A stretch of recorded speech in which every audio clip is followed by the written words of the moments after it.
Beleza, vamos lá, João. Obrigado, amigo. Obrigado pelo trabalho que você tem tido, tem feito, né? Vamos lá. Hoje nós vamos completar nosso curso com uma aula geral sobre o problema da felicidade no livro A Vida Feliz de Santo Agostinho. Tem lá o PDF para vocês lá naquele drive.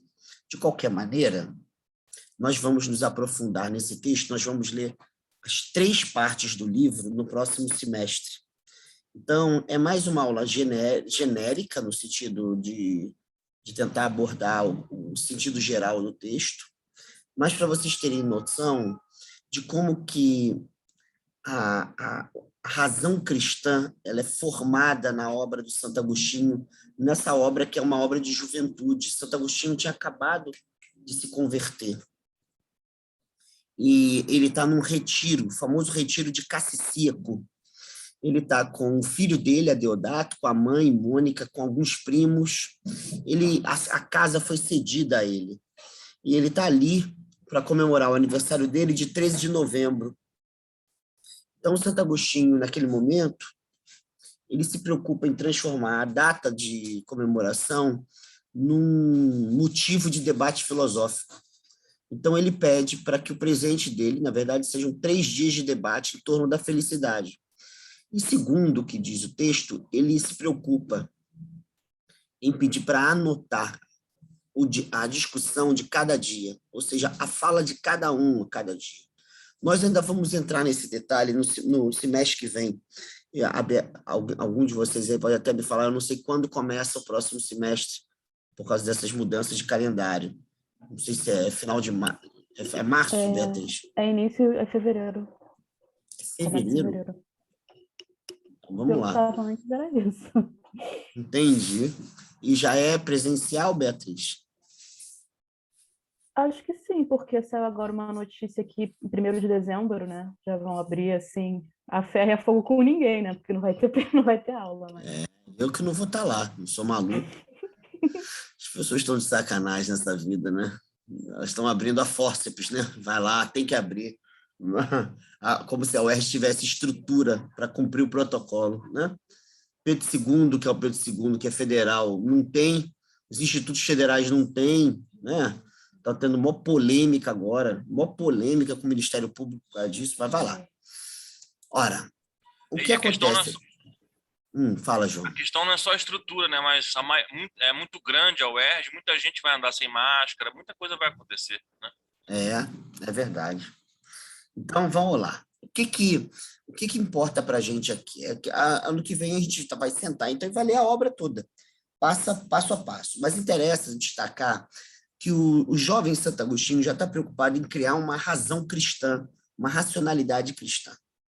Nós estamos vendo pelos 3 tópicos que a gente elegeu para estudar esse ano, que o Santo Agostinho ele realmente tem uma preocupação muito grande em caracterizar a racionalidade cristã. Primeiro, distinguindo racionalidade de fé, porém, caracterizando a pertença da razão à fé. Nós começamos, então, a ver que, em temas, ou seja, nos termos da relação entre o ser humano e a sua felicidade, a sua beatitude, que o cristianismo vai caracterizar como a sua salvação, o Santo Agostinho diz que a fé é necessária para orientar a razão. Então, nós vimos isso. Ou seja, no que concerne à questão da salvação ou da felicidade, é necessário para a razão a orientação da fé. Nós vimos isso. Então, não é para qualquer ação da razão. A razão, quando está fazendo matemática, quando está pensando, elaborando um problema político-econômico. Não, aliás, político-econômico, para Santo Agostinho, político ainda tem uma relação, sim, com a fé. Mas quando ele tem uma decisão, por exemplo, a gente está discutindo para onde a gente vai viajar, como é que a gente vai organizar a instituição, a UERJ, para a volta às aulas, o retorno às aulas. Isso não se precisa de fé. Santo Agostinho, então, está dizendo que a fé ela é uma exigência para o problema da felicidade da beatitude. É para isso. A segunda coisa, nós vimos 3 conceitos básicos de fé em Santo Agostinho. A fé como uma relação com a revelação divina na Bíblia, a fé como uma anuência doutrinária ao clero, ou seja, a doutrina do clero, como uma representatividade, né, intelectual do que seria o necessário no universo da revelação bíblica para a orientação do ser humano. E, por fim, o sentido mais radical de fé, a fé como graça, que vai ser o sentido dado pelo Santo Agostinho nos momentos, né, no meio da vida dele e no momento de maturidade. Ele vai se aprofundar nesse problema, porque Paulo diz que a fé ela vem como um dom da graça divina. Então, ele leva a sério isso. Então, nós vimos que, para Santo Agostinho, esse último sentido ele é mais radical, porque ele não reduz, ele não abre espaço para reduzir a fé a um produto da vontade humana. A fé ela é um exercício de uma dádiva. Essa dádiva me abre para o conteúdo bíblico. E essa dádiva me abre para o problema doutrinário. Mas a fé não se reduz ao problema doutrinário. A fé se reduz a uma dádiva. E por isso é que eu consigo reconhecer nos textos bíblicos aquilo que alimenta a minha fé. A outra coisa que nós vimos é que é por causa dessa fé que a razão vai encontrar um horizonte através do qual ela vai atuar sempre de maneira expansiva, ou seja, a razão ela nunca está concluída na sua atividade, uma vez que a fé ela tem uma preocupação central com a nossa salvação, a nossa felicidade. E nas condições temporais nas quais nós estamos inseridos, nunca há uma experiência que seja definitiva. Nenhuma experiência é definitiva, nenhuma. Então, a gente está sempre reelaborando a racionalidade da fé, a racionalidade que atua mediante a fé, sempre. Esse círculo entre fé e razão, Santo Agostinho vai tentar mostrar aqui no capítulo 7 de Isaías, numa passagem que foi traduzida em latim, da seguinte maneira: se crerdes, compreendereis. Ele vai mostrar que a fé ela é necessária para uma compreensão específica do ser humano, a compreensão da sua salvação e da sua felicidade. Esse é o problema que nós vimos que é basilar no Santo Agostinho. A relação de pertença entre fé e razão. Então, aí a gente já tem uma racionalidade cristã, uma racionalidade voltada para a beatitude, para a felicidade, para a salvação. A segunda coisa que nós vimos é a maneira como o Santo Agostinho consegue, através da razão, acessar Deus. Por mais que a fé ela já me dê uma relação com Deus, ela forneça a minha relação. O problema é que o Santo Agostinho ele vai mostrar que a razão consegue constatar a existência de Deus. Ela não consegue provar. Ela não prova Deus como objeto. Ela mostra que Deus é um elemento no qual o ser humano se move. E nós vimos aqui o percurso para isso. Né? A gente viu que o ser humano tem 5 sentidos externos e um sentido interno. Então, esses sentidos têm uma relação de conhecimento com as coisas particulares.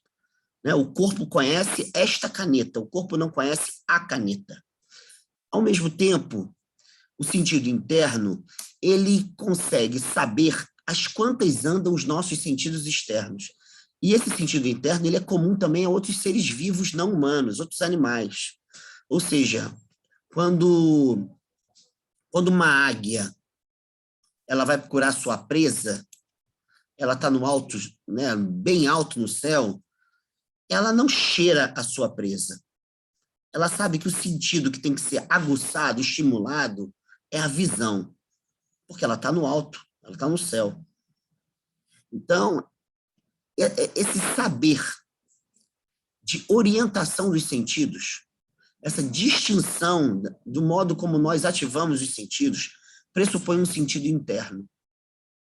Ao mesmo tempo, o que Santo Agostinho vai mostrar é que, no caso do ser humano, o conhecimento ele tem uma relação com os sentidos externos, o sentido interno, só que ele não para por aí. O ser humano tem um outro tipo de conhecimento, que é o conhecimento inteligível. Ou seja, há um conhecimento que depende da atuação da racionalidade. O que acontece é que, primeiro, o ser humano consegue saber que há uma subordinação das suas faculdades epistemológicas ou gnosiológicas, ou seja, as faculdades que concernem ao conhecimento. Ele sabe que o sentido interno ele tem uma primazia sobre os sentidos externos. Por quê? Porque senão eu não saberia orientar os meus sentidos externos. Então, tem uma primazia, tem uma superioridade.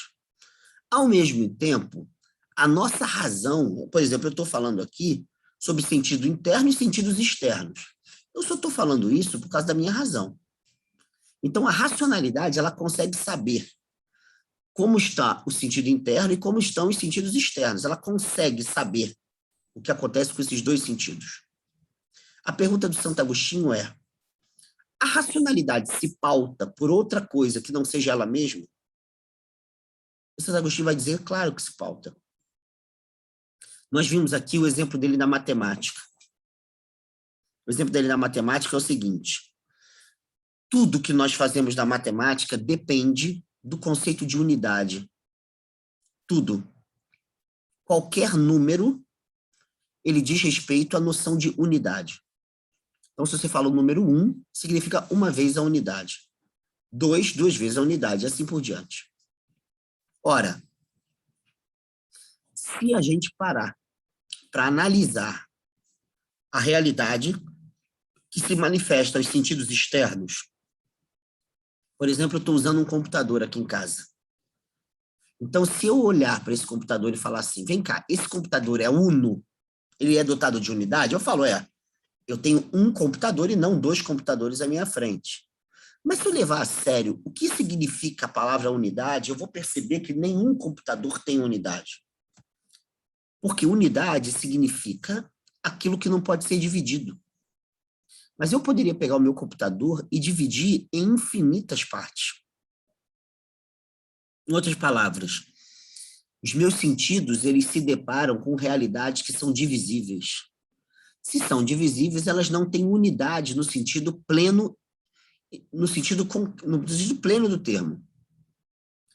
Ora, a pergunta é: da onde me vem a noção de unidade se tudo que aparece para os sentidos não é de fato dotado de unidade? Então, não é a razão que inventa a unidade, é a unidade que orienta a razão. A nossa razão tem alguma relação com a unidade, caso contrário, ela não poderia, através do discurso, da linguagem, dizer que alguma coisa é una.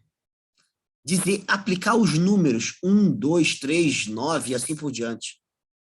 Ou seja, a gente tem que ter algum contato com a noção de unidade para que a gente possa, através da linguagem, julgar a realidade através do conceito de unidade.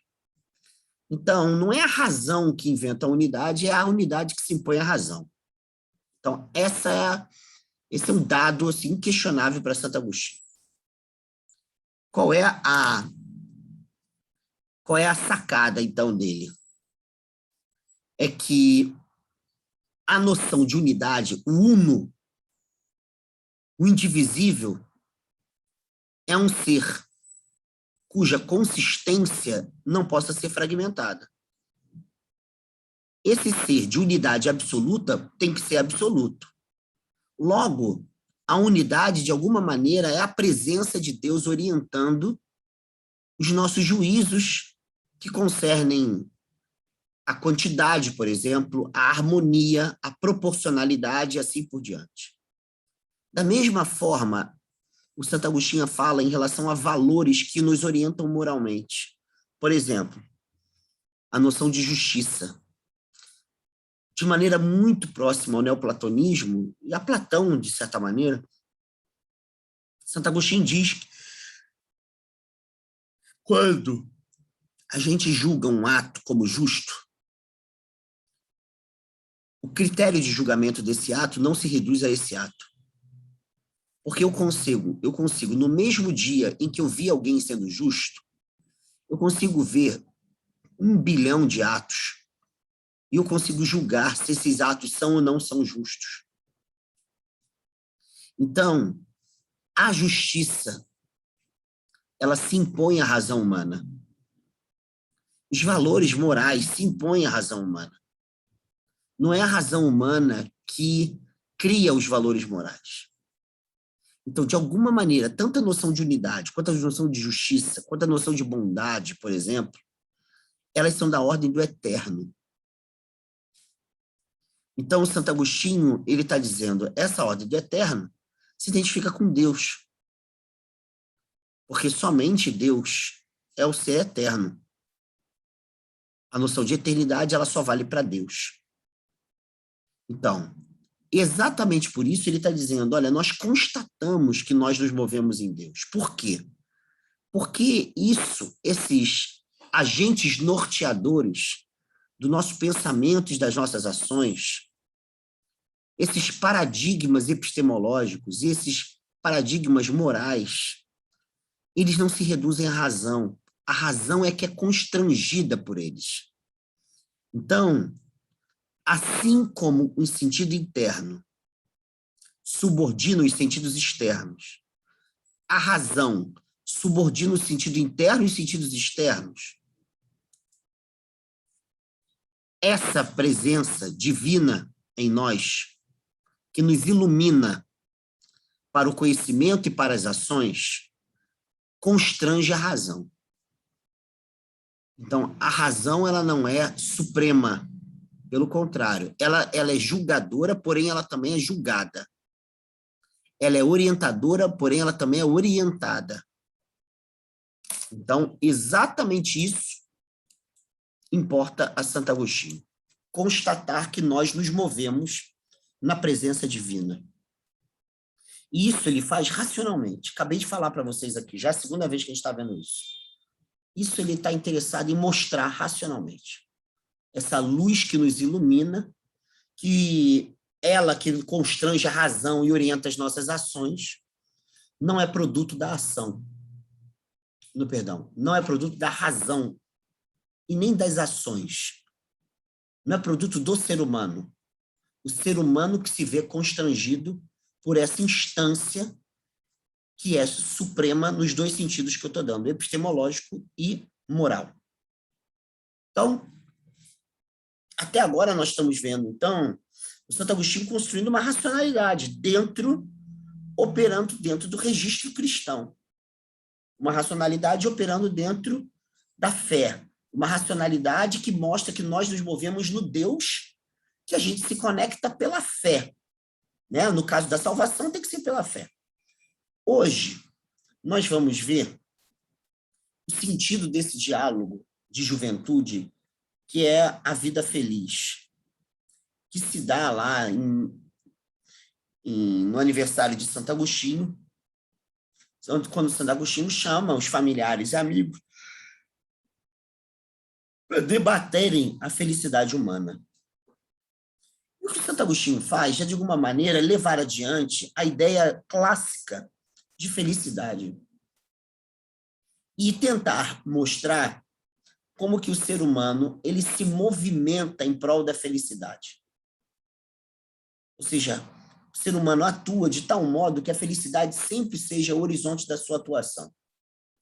Eu não sei se aqui vocês leram alguma coisa de Platão, de Aristóteles, de Sêneca, de Epicuro sobre a felicidade. Não sei se vocês leram alguma coisa aqui. Não sei se alguma professora, algum professor mostrou para vocês alguns textos sobre a felicidade na Grécia, na Roma antigas. Não sei.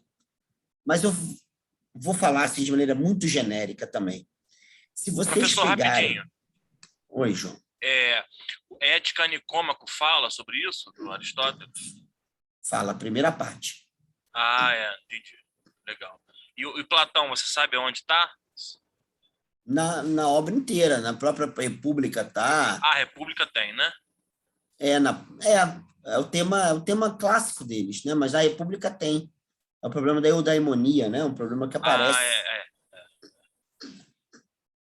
Mas vamos lá.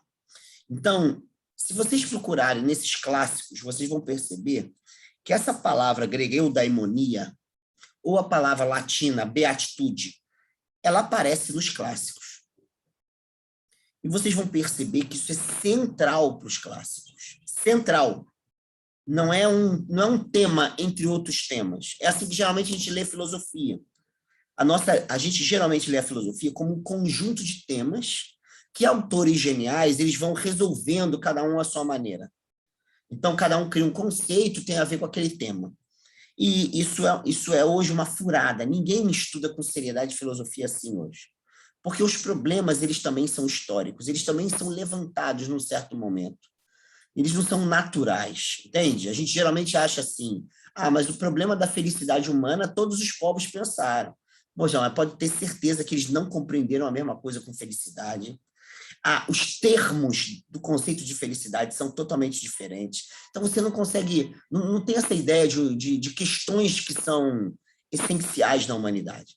Então, a gente poderia dizer que na nossa tradição cultural, os gregos inventaram o problema da felicidade. Isso a gente pode falar. É claro que a gente tem que saber o que é felicidade para não confundir com o que os livros de autoajuda hoje chamam de felicidade. Se você pega tanto a Ética Nicômaco, que o João falou aqui, quanto Platão, na República, por exemplo, quanto Epicuro, na famosa Carta sobre a Felicidade, a Carta a Meneceu, um discípulo, Meneceu, uma carta de 3,5 páginas, tem na internet aí. Se você pegar o texto, uma carta de Sêneca a Lucílio, que foi publicada como Carta sobre a Felicidade, vocês vão perceber o seguinte, que os antigos, eles pensam a felicidade como diz o Aristóteles, a arte do bem viver. Então, é uma arte, é uma terriné, como se diz em grego. Técne ou terriné. É uma técnica do bem viver, né? Isso que a palavra arte significa técnica em grego. Então, os estoicos latinos chegaram a chamar de arte de viver, ars vivendi. Então, eles estão pensando a existência humana como modelável. É como se fosse uma massinha que você vai modelando. A segunda coisa é que eles pensaram as atividades humanas como dignas de serem trabalhadas. Ou seja, o ser humano ele tem racionalidade, ele tem pulsionalidade, ele tem afetividade. Na racionalidade humana, vai dizer Aristóteles, ele tem formas de pensar distintas, né, que eu não vou tocar aqui, mas vai lá. Como é que o ser humano ele consegue atuar bem em todas as atividades do seu ser? Atividades que são corporais, atividades que são anímicas. Como que a gente atua bem? Então, surge nos antigos a ideia de que a atuação plena de cada atividade nossa pode ser caracterizada como areté. Areté é a palavra grega para excelência. Areté. Então, atuar com excelência através de todas as faculdades humanas é viver bem. Só que essas faculdades, elas vão ser dispostas num arranjo, numa hierarquia. Elas não são a mesma coisa, elas não se equivalem. Então, é claro que os gregos, os romanos, vão pensar que há atividades que são mais excelentes do que outras. Né? Por exemplo, controlar a nossa relação com prazer, que é um problema sério na Grécia. Prazer ele não é proibido, mas ele tem que ser atuado com excelência. Essa atividade esse tipo de virtude, areté, excelência, ela é muito importante. Porém, existem outras virtudes, outras excelências, que, de alguma maneira, dispõem o ser humano para algo mais elevado. Por exemplo, Aristóteles vai chamar de bios theoretikos, vida teórica, vida contemplativa. Um tipo de vida que é própria da sabedoria filosófica, que leva o ser humano a se conectar com algo mais elevado do que a virtude em relação aos prazeres. É um tipo de prazer que é dado pela vida contemplativa. Então, Aristóteles e os gregos, em geral, nos legam isso.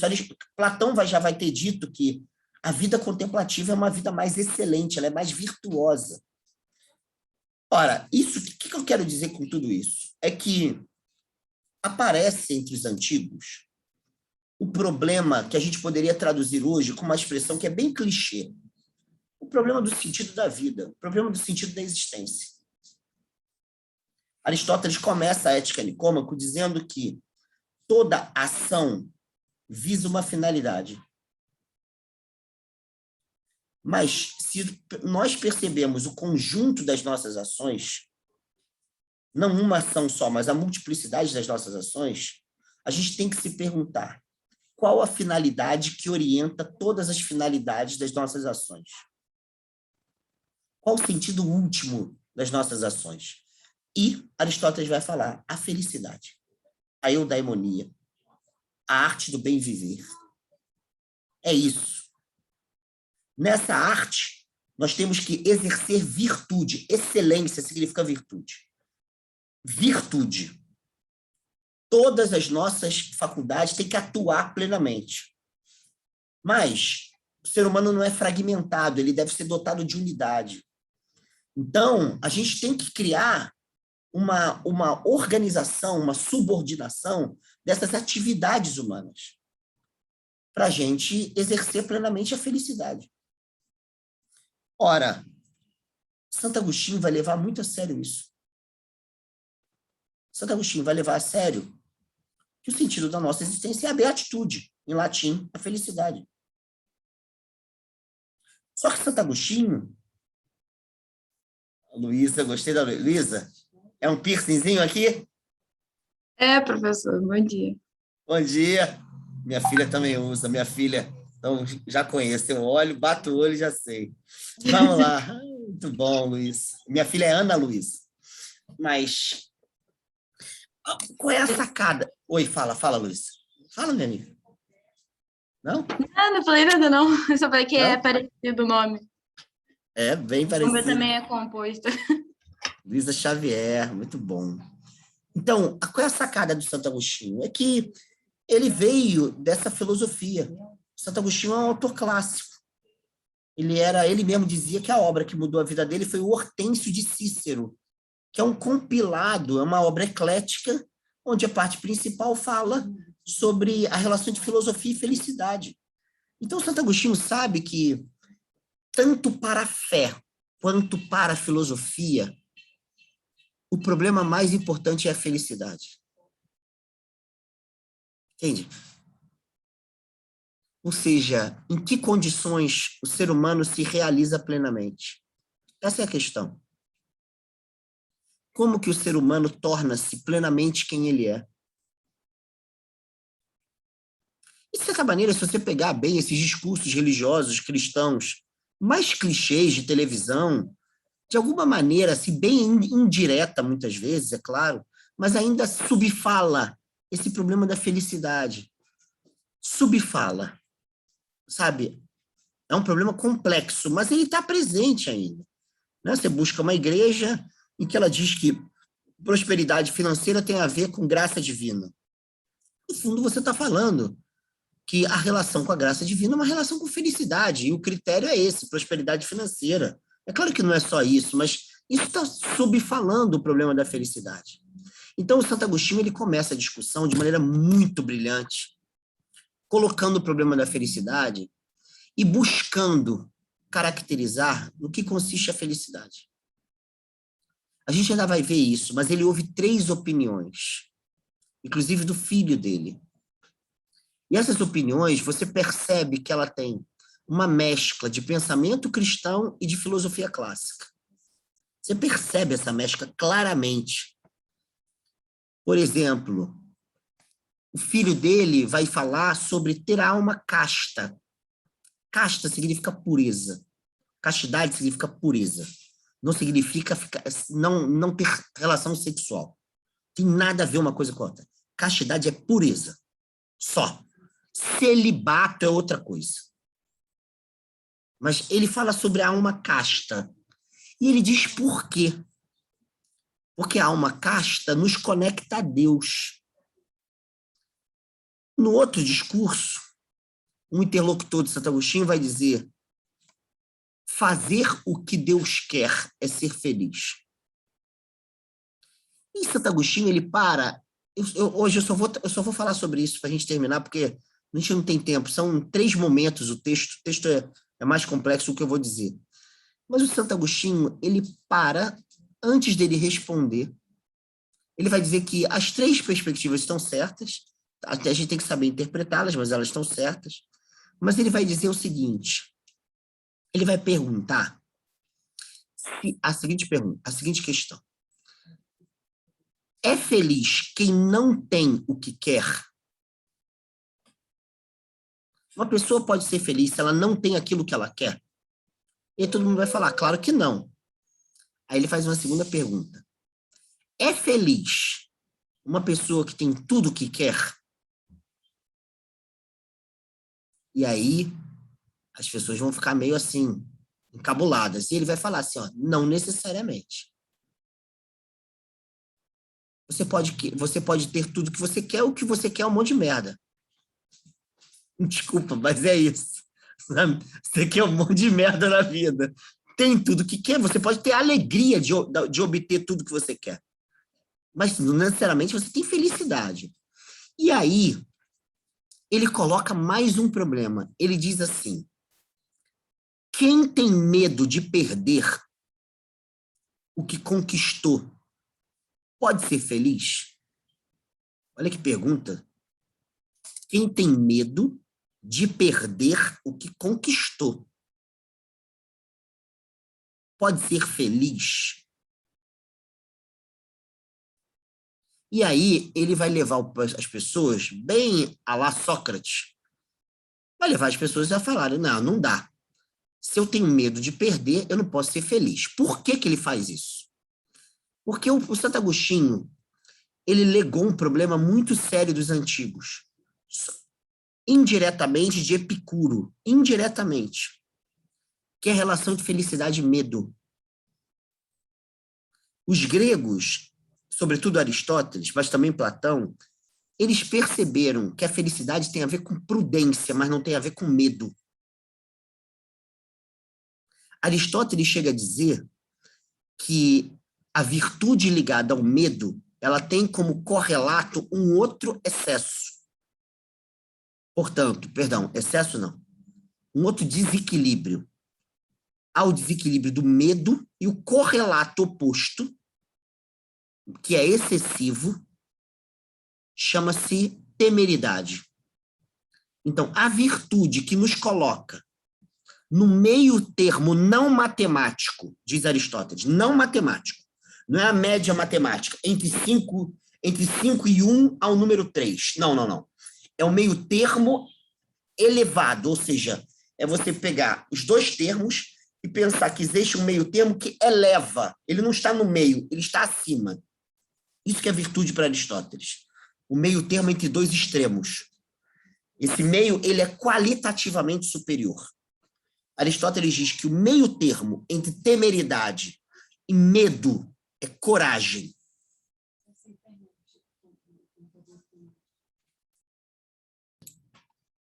Então, temeridade e medo, a virtude é coragem. Essa é a primeira coisa. Epicuro, na carta a Meneceu, podem ler, a carta pequenininha. Professor, Oi, fala, Matheus. poderia só explicar o que é essa temeridade? Temeridade é quando o camarada vê um perigo e ele sai se lançando que nem um louco. Entendeu? Entendi. vai ser assaltado na rua. Aí você acha que é fodão, sai se jogando que nem um louco, e o cara tá armado, sabe? E você não. É isso. Vou usar uma expressão ruim, porque não tem nada a ver com isso que eu estou dizendo, mas ela já se tornou comum assim para a gente. É uma espécie de kamikaze afetivo, sabe? Kamikaze não tem nada a ver com isso. É o cara que acha que é super-herói da Marvel, né? Mas o super-herói ele é mais prudente do que a temeridade, porque a temeridade é uma coragem sem prudência, entende? Então ela sai se lançando, ela não tem estratégia, ela não vislumbra a ameaça, ela se lança em cima da ameaça. Então é importante isso pelo seguinte, porque os gregos eles vão abominar tanto o medo quanto a temeridade. A coragem é outra parada. Aquiles tem coragem, Heitor tem coragem, sabe? São essas personagens que elas têm prudência na maneira de atuação. Aliás, prudência é uma das grandes virtudes para os gregos. A Platão e Aristóteles vão valorizar demais a prudência, e eu não vou tratar aqui porque ela é complexa. Mas mais ou menos o que a gente tem assim na cabeça como que é a prudência é mais ou menos mesmo, assim, é o que eles estão pensando de prudência. Prudência é uma sabedoria prática que está lidando com circunstâncias e nos permite realizar virtudes, porque nos faz lidar plenamente com a situação, com a demanda da situação. Então, é uma sabedoria que nos faz inteligir a situação. Então, a gente sabe atuar na situação. Não é uma atuação abstrata, sabe? É naquela situação. Então, o que eu quero destacar aqui é que os antigos abominam o medo como sendo um elemento central na felicidade. Vamos pegar a carta Meneceu, que é uma carta de Epicuro. Epicuro começa dizendo para o Meneceu, é uma carta sobre felicidade. Então ele começa dizendo que os dois principais empecilhos para a felicidade são dois medos. O medo dos deuses e deusas e o medo da morte. Ele vai falar assim, não consegue ser feliz quem tem medo dos deuses. Não consegue ser feliz quem tem medo da morte. Não vou tratar disso aqui, galera, é só para vocês terem noção. Como que o tema do medo é tão importante entre os antigos. Entende? Ou seja, a felicidade, ela não tem a ver com ausência de medo. Ela tem a ver com coragem para os antigos. Que não é ausência de medo. É outra parada. Mas é uma virtude muito específica. Ora, o Santo Agostinho, ele retoma o tema do medo. Só que ele retoma o medo pela via da perda. Então, o que Santo Agostinho diz é o seguinte, ele coloca uma faculdade que os gregos não analisaram, os romanos também não levaram a sério, que vai ser uma faculdade cristã propriamente dita, que é a faculdade do desejo ou da vontade. Ou seja, o que nos conecta às coisas e aos outros é a vontade ou o desejo. Desejo é um problema propriamente cristão, é a antropologia cristã que inventa o desejo. Então, nós nos conectamos com as coisas através do desejo. Só que quando nós obtemos o que desejamos, a gente sente prazer nisso, a gente sente alegria. Isso que eu estou falando vai acompanhar Santo Agostinho a vida toda dele. A gente sente alegria.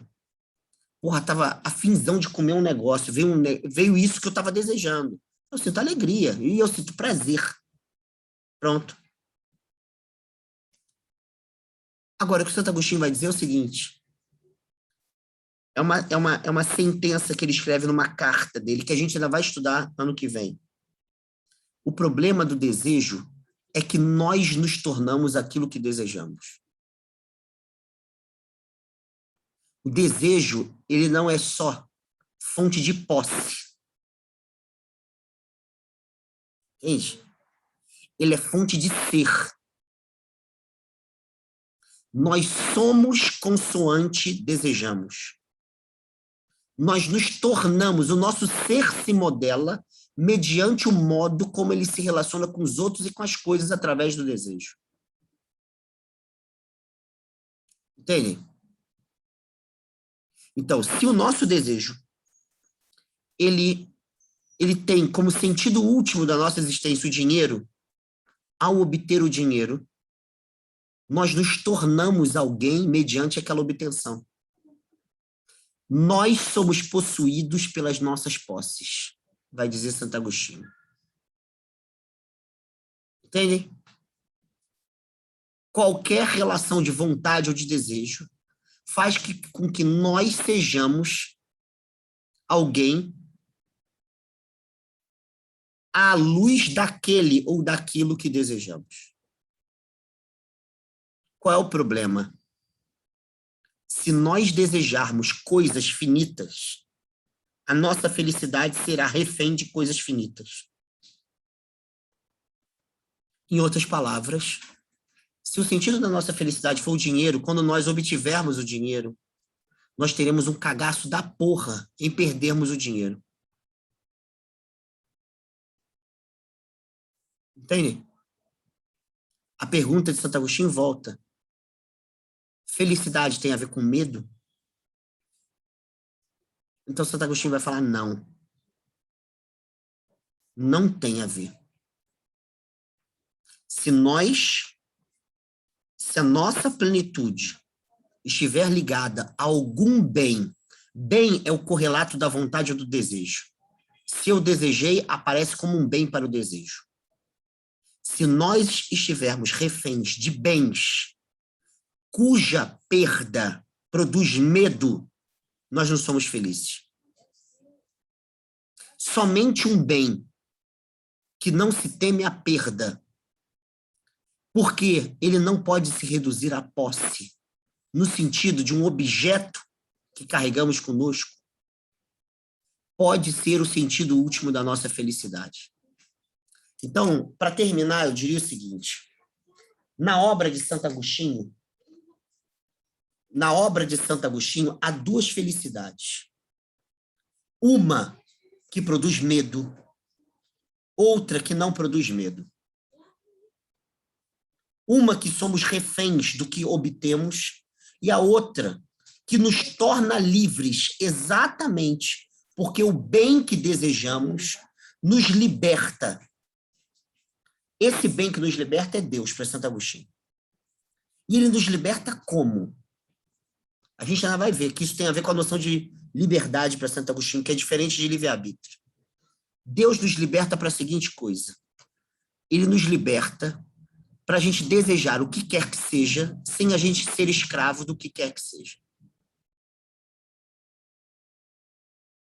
Então, Santo Agostinho vai perceber que se nós temos Deus como sentido último do nosso desejo, nós podemos estar com os outros, nós podemos possuir as coisas, sem que nós sejamos reféns tanto dos outros quanto das coisas. Entenderam? Entenderam o problema? Isso os gregos não pensaram. Isso os romanos não pensaram. Porque entra aqui a compreensão cristã de Deus como o absoluto que nos liberta para os outros e para as coisas, mas nos liberta dos outros e das coisas. Nos liberta de e nos liberta para. Entende?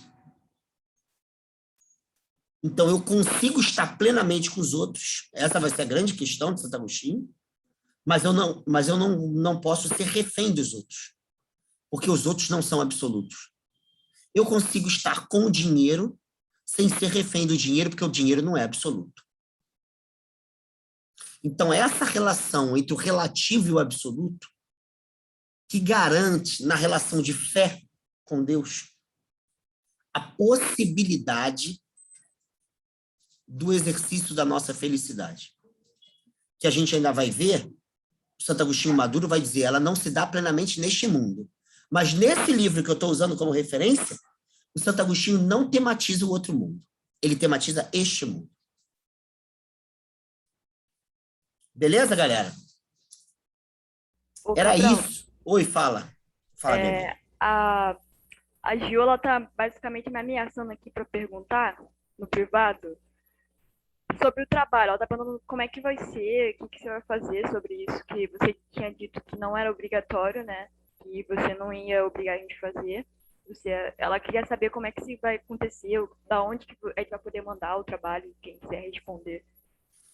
Vou mandar para vocês aqui, quem quiser, claro.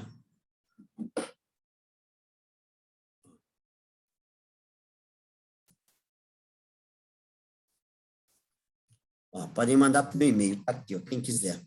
Tá? É isso.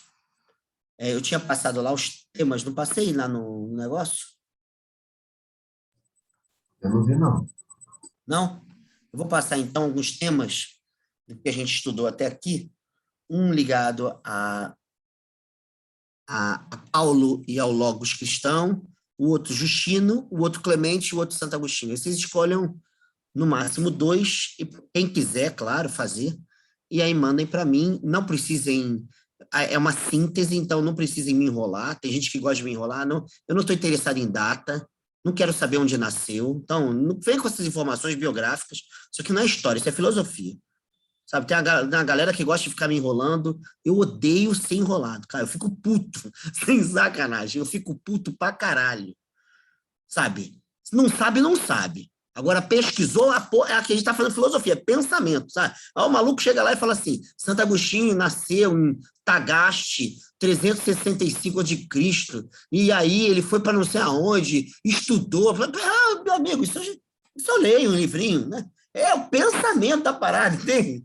Os malucos acham que, porra, sabe? Pode ser um 7-1 com qualquer um. Não, cara. Pode ser 7-1 com quem gosta. Eu não gosto dessa merda. É o pensamento. É só chegar lá, pá, pão, pão, pão, pão, pão, queijo, queijo. Entende? Então não me enrolem, porra. Vai. Fala aí, mano. Então, mesmo a gente não fazendo o trabalho, a gente recebe a nota máxima? Vai ser assim? Recebe, é porque está em situação tão difícil. Entendi. Eu não ligo para esse negócio de nota, não.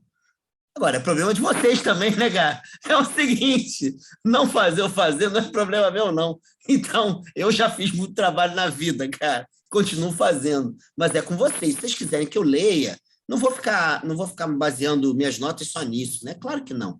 Mas se vocês acharem importante para vocês exercitarem um pouco, pensarem os problemas, é com vocês. Legal? Tem um prazo, professor. Eu não sei Prazo para entregar. quando é que termina o semestre, quando é que é isso? Bia, fala aí para mim. Você que é a única que sabe essas coisas que me ajuda tanto.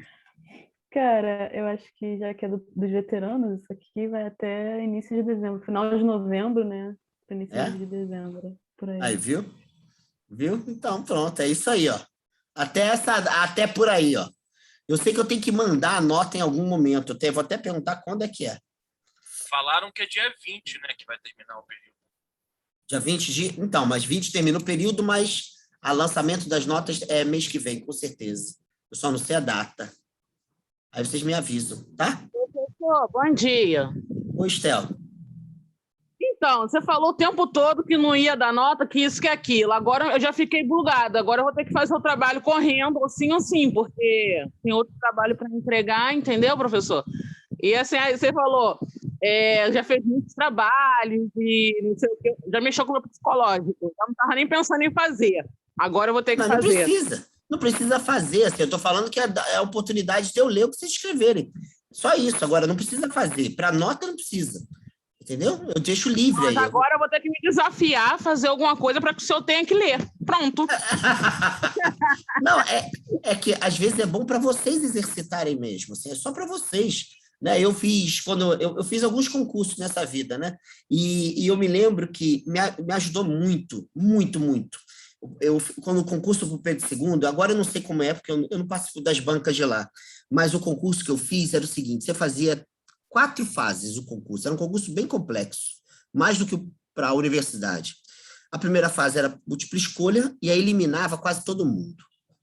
Tinha que ter 70% de acerto, era a história da filosofia inteira. Eram muitas questões. Beleza, passamos. Segunda fase, prova escrita. A prova escrita eram 8 questões. Eram 7 questões. Era 7 questões para você escrever uma página sobre um tema. Então, tinha assim, ser e devir, ética e política, metafísica e não sei o quê. Eram temas gerais, cara. Você tinha que recortar, pegar um autor ou dois e fazer em uma página. E a última questão era um sorteio, que você tinha que escrever até 3 páginas. Olha, vou ser muito sincero, o que me ajudou muito foram esses trabalhinhos que você pega assim, é um conceito e desenvolve em um autor, sabe? Todas as páginas, eu escrevi até a última linha.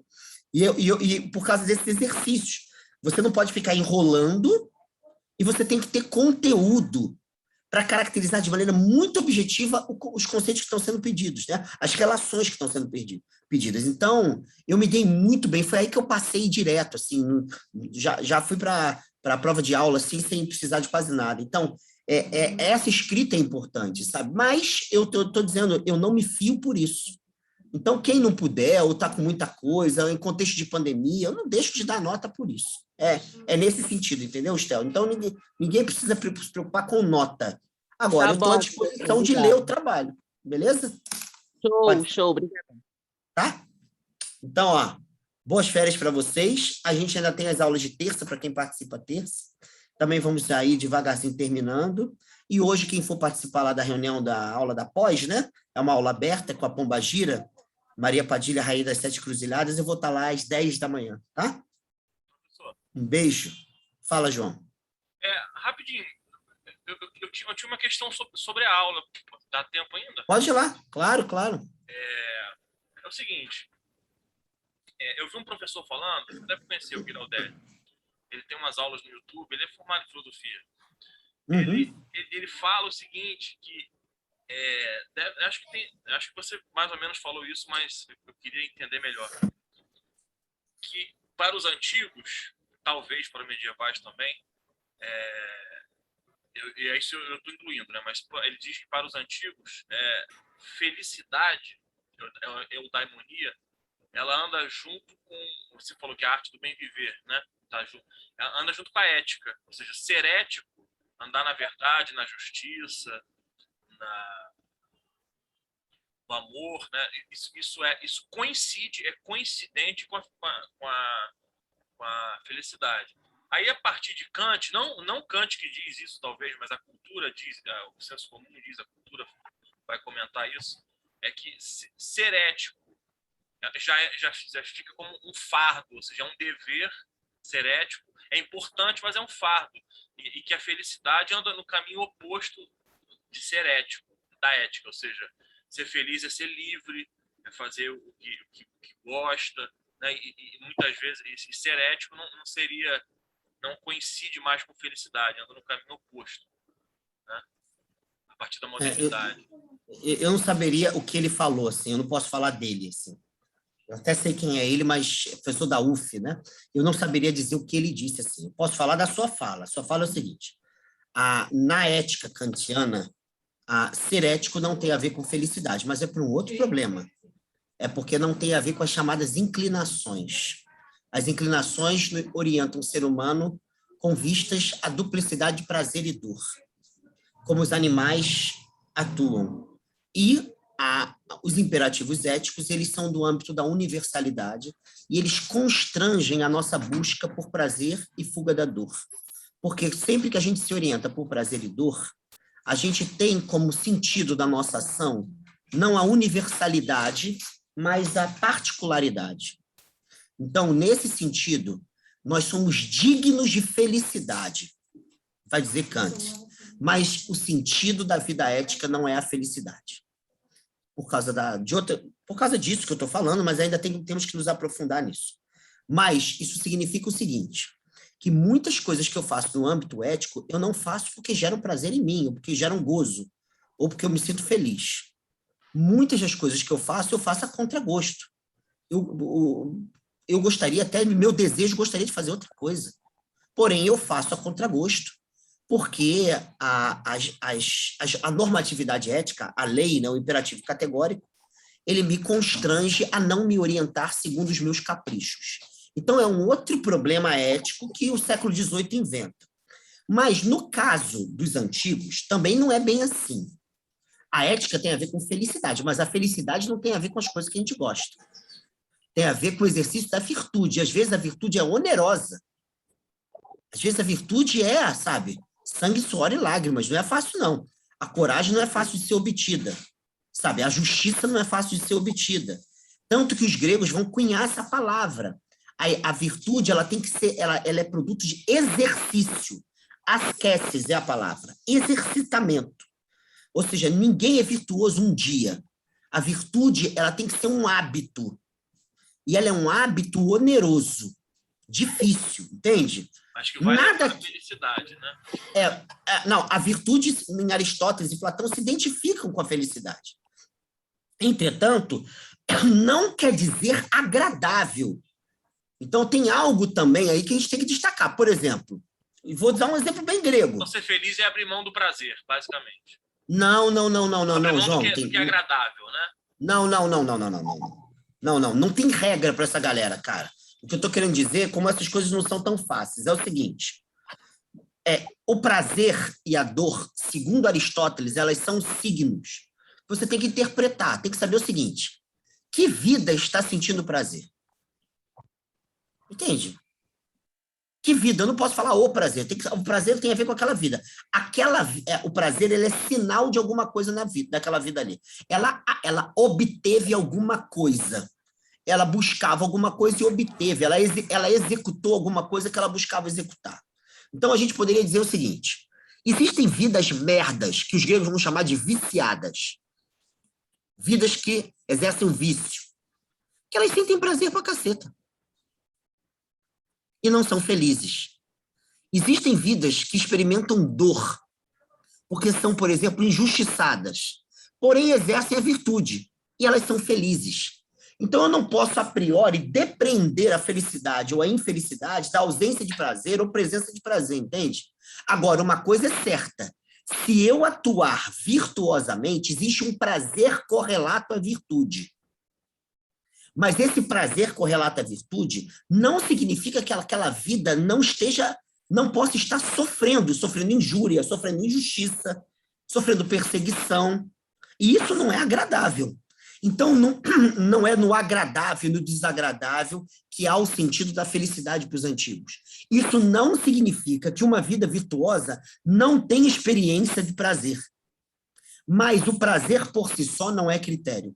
Aristóteles chega a dizer que se o prazer for o sentido da nossa felicidade, então a nossa felicidade significa tornar-se bestial. Entendeu? Isso está no início da Ética Nicômaco. Então não é tão simples assim. Eu estou dizendo pelo que você está falando, João. Eu não sei o que o professor falou. De certa forma, eu acho que eu entendi. Você está querendo dizer o seguinte: eu posso ter prazer na liberdade, mas também posso ter prazer na virtude, como propõe os filósofos, né? Nos atos virtuosos. João, cuidado com os termos. Para a Grécia Antiga, liberdade tem a ver com virtude. Entendeu?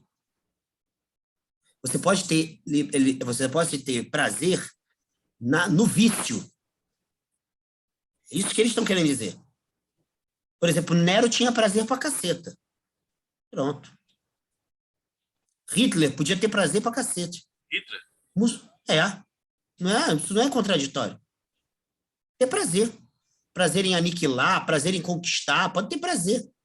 Isso, e, a priori, o prazer, ele tem que me fazer uma outra pergunta. Que vida está tendo prazer? Ele não me faz depreender. A vida que sente prazer, ela é... Isso não. Eu tenho que saber quem é essa vida. Eu não posso depreender algo. Então, a gente ainda vai ver isso, João. Isso vocês têm que ver quem é professor de filosofia antiga, né? Mas eu posso dizer isso aqui. O prazer, por si só, ele tem que ser interpretado. Ele não pode ser... Ele não é a priori algo. O próprio Epicuro, os epicuristas são filósofos hedonistas. Eles vão diferenciar vários prazeres. Existem prazeres transitivos, prazer intransitivo. Porra, tem vários graus de prazeres. Então, não é qualquer um que tem prazer, ele vai dizer que a maior parte dos prazeres são chulos. E olha que é uma filosofia hedonista. Entende o que eu estou dizendo? Então, essa galera não é tão simples, né? Mas vamos lá. Mas isso aí. Professor, de certa forma, tudo é prazer. Até em fazer nada é um prazer. Tipo, nossa, ficar deitado ouvindo o professor falar, para mim é um prazer. Eu faço Se isso, eu não tava deitado gostasse aqui também de agora. estar ouvindo, também seria outro prazer, não gostar de ouvir. Tudo é prazer, é o que motiva a gente, prazer para tudo. Professor, uma outra pergunta muito rapidinha, por favor. Na entrevista com a Pombagira, ela já vai estar manifestada na hora ou ela vai ainda? Como é que vai ser isso? Que eu tenho uma curiosidade. Numa outra reunião que eu fiz, ela se manifestou durante, mas a gente fez outras e ela já estava presente. Então, eu acho que ela já estará presente, mas pode ser que ela incorpore na hora, sim. Eu acho que vai estar, porque ela vai... essa mãe de santo, que é minha amiga, ela tem uma umbanda com uma base africana de Angola muito acentuada. E, geralmente, eles preparam coisas antes para certos rituais com Exus de Umbanda, né, e com pombagiras. Então, ela já prepara antes e incorpora antes. Geralmente é assim. Então, eu acredito que seja assim. 10 horas, quando o marido dela abrir o Zoom, ela já vai estar incorporada. Entendi, Legal? obrigada, professor. Já estou no frisson aqui. Hoje é 10 horas, né? Isso. Beleza. Gente, um beijo para vocês, tá? Boas férias aí dessa matéria. Beijo. Tchau, professor. Obrigada. Valeu, Oi, professor. professor. A gente entra por esse link mesmo ou só pelo aquele ID que você colocou no post? É o mesmo ID que está aí. Não tem problema bom, não, é só tá bom. entrar, tá? Tá bom, Um beijo. até daqui a pouco. Até já.